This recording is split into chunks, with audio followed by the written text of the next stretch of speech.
High students, আজ থেকে বেশ কয়েক বছর আগে 3 ইডিয়টস যে মুভিটা রিলিজ করেছিল আমির খানের, আমি শিওর এমন কোনো ছাত্রছাত্রী খুঁজে পাওয়া ভার যে ওই মুভিটা দেখেনি। এবং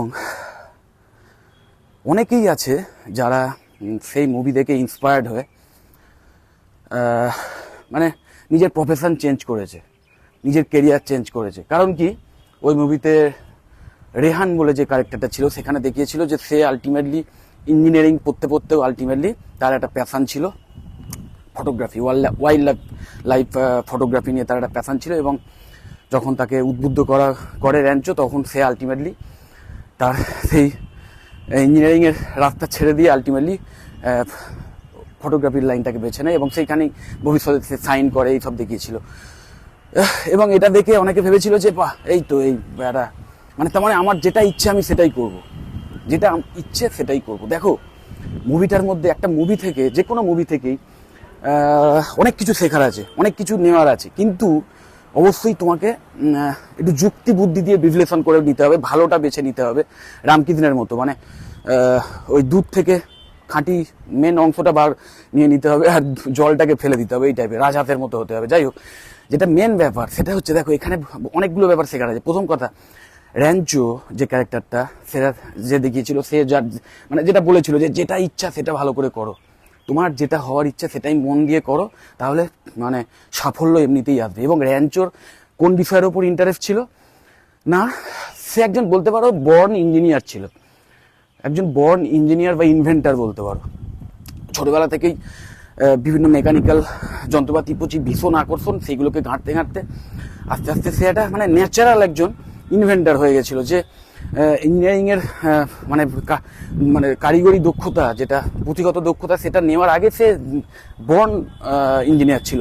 এবং সেই এটাকে প্যাশনটাকে ফলো করে আলটিমেটলি অবশ্যই সে নিজের জায়গায় সাফল্য লাভ করেছিল এবং অনেক অনেক এমন এমন আবিষ্কার করেছিল যে যার পেছনে বড় বড় মাল্টি ন্যাশনাল কোম্পানির বড় বড় সিইও যারা, তারা পর্যন্ত তার পেছনে দৌড়তো। তো মানে সোজা কথায় তার শখটা এমন একটা বিষয়ের উপর ছিল যে বিষয়টার ওপর ভবিষ্যতের পৃথিবী দাঁড়িয়ে আছে, বা এখনকার পৃথিবীও দাঁড়িয়ে আছে। সায়েন্স অ্যান্ড টেকনোলজি বা এই ইঞ্জিনিয়ারিং, যে নতুন যে ইনভেনশন, নতুন নতুন যে মেকানিক্যাল জিনিসের আবিষ্কার করতে হয় বা সেটাকে আরো কি করে বেটার করতে হবে, তার যে কার্যকারিতা, এই সমস্ত বিষয়টার উপর তো পৃথিবী দাঁড়িয়ে আছে, পৃথিবী দাঁড়িয়ে আছে সায়েন্স অ্যান্ড টেকনোলজির ওপর।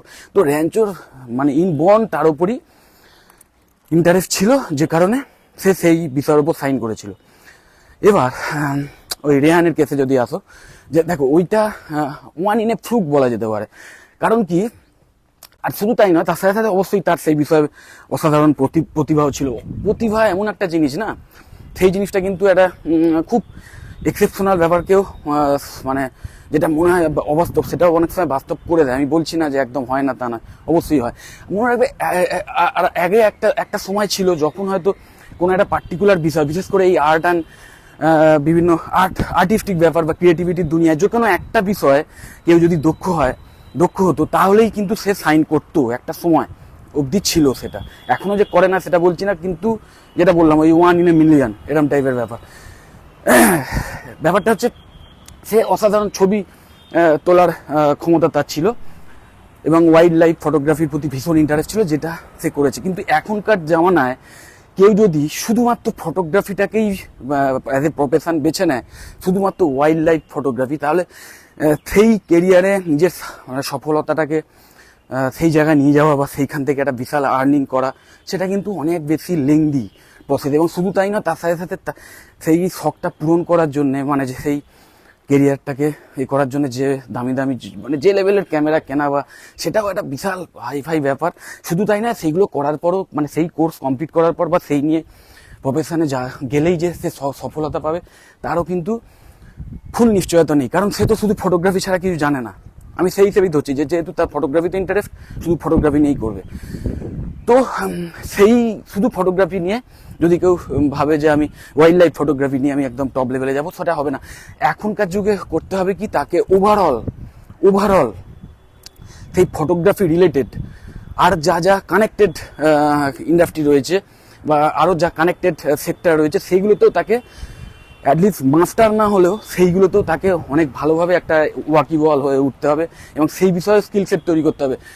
মানে সোজা কথায় ধরো যে ফটোগ্রাফিতে ইন্টারেস্টেড, তার মানে এটা ধরে নেওয়াই যায় যে তার অ্যাকচুয়ালি ক্রিয়েটিভিটির লাইনে যাওয়ার ইন্টারেস্ট রয়েছে। তো তাকে এমন একটা কোর্স বাছতে হবে যে কোর্সের মাধ্যমে সে ফটোগ্রাফিটাও শিখবে, তার সাথে সাথে আরও ক্রিয়েটিভিটির লাইনের আরও অন্যান্য সেক্টরগুলো শিখবে। যেমন BSc in media science. BSc in media science এমন একটা কোর্স যেখানে ফটোগ্রাফিটাও শেখানো হয়, ভিডিওগ্রাফিও শেখানো হয়, কী করে ফটো প্রফেশনালি এডিট করতে হয় সেটাও শেখানো হয়, জার্নালিজম শেখানো হবে, কী করে অ্যাঙ্করিং করতে হবে একটা টিভিতে বা এতে সেটাও শেখানো হয়। প্লাস একটা মুভি তৈরি করতে গেলে যে স্ক্রিন প্লে, মানে নিশ্চয়ই জানো চিত্রনাট্য, সেটা কীভাবে লিখতে হয়, স্টোরি লাইন কী করে সাজাতে হয়, প্রোডাকশান সেটা কীভাবে কাজ হয়। মিডিয়ার জগতে কাজ করতে গেলে যা যা কোয়ালিটিসের দরকার প্রতিটা জিনিস সেখানে শেখানো হয়। ডিজিটাল মার্কেটিং শেখানো হয়। ধরে নিলাম যে সেই কোর্স করার পর সে একজন প্রফেশনাল ফটোগ্রাফার হলো এবং সে ধরো একজন ওয়েডিং ফটোগ্রাফার হলো, যে বিভিন্ন বিয়ে বাড়িতে গিয়ে ছবি তুলবে। তো সে যে সেই নিয়ে ধরো সে একটা ব্যবসা করবে ভাবলো ভবিষ্যতে, ভীষণ বড় ইন্ডাস্ট্রি, একজন ওয়েডিং ফটোগ্রাফার হিসেবে ভবিষ্যতে কেরিয়ারে দারুণ সাইন করা যেতে পারে। কিন্তু সে যখন সেই প্রফেশনটা বাঁচবে, সে যে একজন অত ভালো ফটোগ্রাফার সেটাকে তো প্রচার করতে হবে, সোজা কথায় নিজেকে অ্যাডভার্টাইজ করতে হবে। তার জন্যে সবচেয়ে সহজতম এবং সবচেয়ে কস্ট এফেক্টিভ ওয়ে হচ্ছে ডিজিটাল মার্কেটিং করা। এবার সে যদি এই মিডিয়া সায়েন্স কোর্সটাই করে তাহলে হবে কি, সে অলরেডি ডিজিটাল মার্কেটিংটাও শিখে নিয়েছে। মানে কি, নিজের যে প্রফেশনের যে অ্যাড সেটাও সে নিজেই করতে পারবে।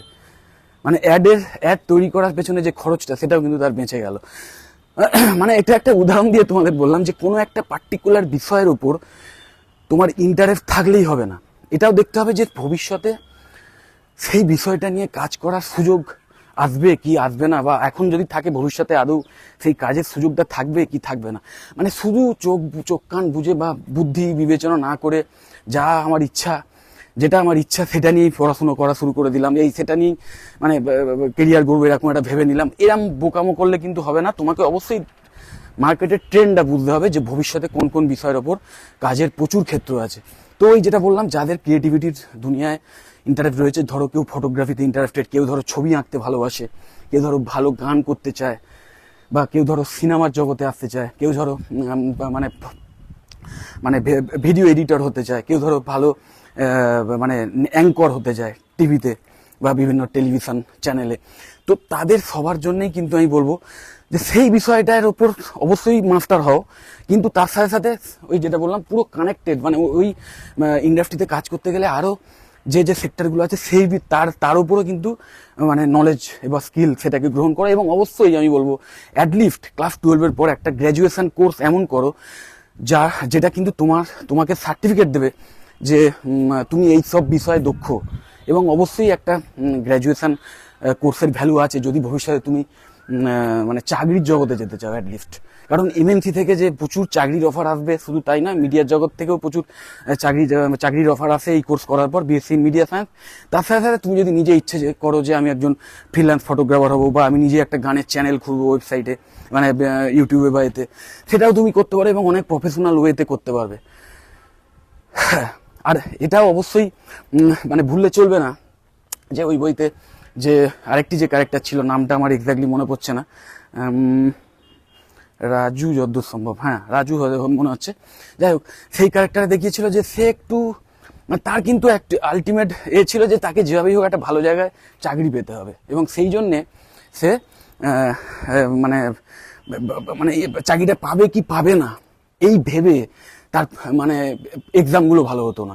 মানে সে যখন থেকে ইঞ্জিনিয়ারিং কোর্সে ভর্তি হয়েছিল, এবং মনে রাখবে যে কলেজে তারা পড়ছে সেই কলেজটা কিন্তু আইআইটি লেভেলের একটা কলেজ, মনে রাখবে, মানে ও ইন্ডিয়ার অন্যতম একটা উচ্চতম শিক্ষা প্রতিষ্ঠান, সেইখানে কিন্তু তারা পড়ছে প্রত্যেকেই।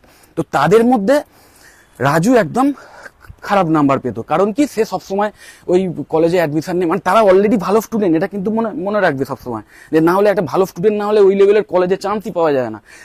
তারপরে ব্যাপারটা যেটা দেখিয়েছে যে রাজু যেহেতু খালি ভাবতো যে আমি আলটিমেটলি মানে পাস করে একটা ভালো জায়গায় চাকরি পাবো তো, ভালো প্লেসমেন্ট পাবো তো, এই টেনশনটা সবসময় তার থাকতো, যার ফলে সে পরীক্ষায় ভালো রেজাল্ট করতে পারতো না। এবং মানে এবং তখন ওই র্যাঞ্চো তাকে বোঝাবে যে অত ভয় পাওয়ার কিছু নেই, যা হওয়ার হবে, তুমি ওই ভয়টার জন্যই তুমি ভালো রেজাল্ট করতে পারছো না, তুই ভয়টাকে মন থেকে দূরে সরিয়ে দাও, তাহলেই তোমার ভালো রেজাল্ট সম্ভব এবং তুমি চাকরিও পাবে। তো আলটিমেটলি মানে সেটা হয়েছিল এবং একটা ভালো কোম্পানিতে চাকরি পেয়েছিল। এবং অবশ্যই নিশ্চয়ই তোমরা দেখেছো যে মুভিতে দেখিয়েছে যে ইন্টারভিউতে আলটিমেটলি ইন্টারভিউ যারা নিতে এসছে যে কোম্পানি, তারা রাজুর সততা দেখে যে যেটা সে সত্যি কোনো তার মনের মধ্যে যেটা আছে সেই কথাটাই সে খুলে সরলভাবে বলে দিয়েছিল, সেই জন্যই তাকে রিক্রুটমেন্ট দেওয়া হয়েছিল।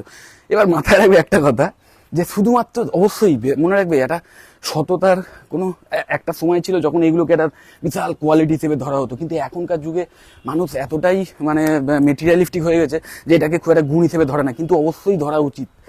এটা অবশ্যই একটা মানুষকে বেসিক অনেস্ট হতেই হবে। সেই অনেস্টি কিন্তু honest is the best policy, এটা খুব খাঁটি কথা। তো যাই হোক, এবার কিন্তু শুধু অনেস্টির উপর ভিত্তি করেই কিন্তু সে চাকরিটা পায়নি, তার সাথে সাথে এটা মাথায় রাখবে যে সেই কলেজে যখন ইন্টারভিউ নিতে এসছে সেই কোম্পানির লোকেরা, তখন তারা জানে যে এখানে only best of the best যারা স্টুডেন্ট তারাই চান্স পায়, সেই বিষয়েও জানে। আর তাছাড়াও নিশ্চয়ই টেকনিক্যাল যে এক্সাম বা ইন্টারভিউ সেখানেও নিশ্চয়ই ভালো রেজাল্ট করেছিল, কারণ এটা তো দেখিয়েছিল যে আলটিমেটলি সে তারা ভালো স্টুডেন্ট এবং ওই মনে সবসময় ভয় পেত, যে কারণে আগের পরীক্ষাগুলো ভালো করতে পারেনি। কিন্তু এখন যেহেতু রাজুর কথায় সে ইন্সপায়ার্ড হয়েছে এবং বুঝতে পেরেছিল যে অত ভয় টয় না করে পরীক্ষাটা ভালো করে দিই, সেই জন্যই সে ভালো রেজাল্ট করেছে এবং সেই জন্যই কিন্তু চাকরিটা পেয়েছিল। তো কোনোটাই কিন্তু মাথায় রাখবে তোমরা, অনেকেই যেটা ভাবে যে ওই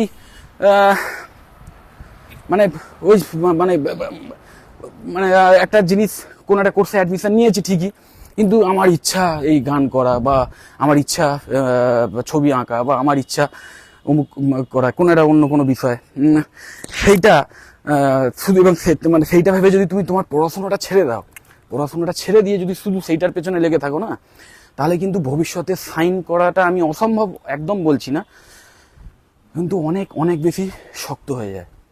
তার চেয়ে অনেক ভালো হবে ওই যেটা বললাম, বুদ্ধি করে যদি এমন কোর্স বাছাই করে নাও যে কোর্সের মাধ্যমে তুমি তোমার ওই বিষয়ের ওপরও একটা নলেজ পেয়ে যাবে, প্লাস ওই বিষয়টার সঙ্গে সেগমেন্টেড অন্যান্য যে স্কিল সেটের দরকার আছে সেগুলোর ওপরও নলেজ পেয়ে যাবে, তার সাথে সাথে একটা ব্যাচেলার ডিগ্রি সার্টিফিকেট থাকবে একটা ভ্যালিড ইউনিভার্সিটি থেকে, যেটার ভীষণ ইম্পর্টেন্স রয়েছে। এবং অবশ্যই তারপর যদি সুযোগ থাকে এবং যদি অবশ্যই সুযোগ পাও, আমি বলবো অবশ্যই মাস্টার্স করে নেবে, সেক্ষেত্রে ভবিষ্যতে যে কেরিয়ারটা সেটা আরও একটা অন্য লেভেলে চলে যাবে। যাই হোক, প্রফেশনাল ডিগ্রি কোর্স নিয়ে যদি আরও কিছু জানার থাকে বা আরও কোনো তুমি যদি নিজে তোমার কোন বিষয় নিয়ে পড়াশোনা করা উচিত এই নিয়ে বা কোন কোর্স নিয়ে তোমার যদি কোনো পার্সোনাল শখ থাকে, তো সেই শখ এবং তারপরে তুমি সেই তোমার সেই শখের বিষয়টাই যদি ভবিষ্যতে প্রফেশন হিসেবে বেছে নিতে চাও এবং তুমি কনফিউজ থাকো যে তাহলে কোন কোর্সটা আমার বাছা উচিত, এই নিয়ে যদি কোনো কনফিউশন থাকে তাহলে অবশ্যই আমাকে কল করতে পারো বা আমাকে হোয়াটসঅ্যাপ করতে পারো, আমি অবশ্যই তোমাকে সাজেস্ট করে দেবো যে তোমার জন্য বেস্ট কোর্স কোনটা হবে। যদি ভিডিওটা ভালো লাগে অবশ্যই লাইক দিও, চ্যানেলটা যদি সাবস্ক্রাইব না করে থাকো সাবস্ক্রাইব করে নিও, আর ভিডিওটা বন্ধু বান্ধবদের শেয়ার করে দাও। টাটা।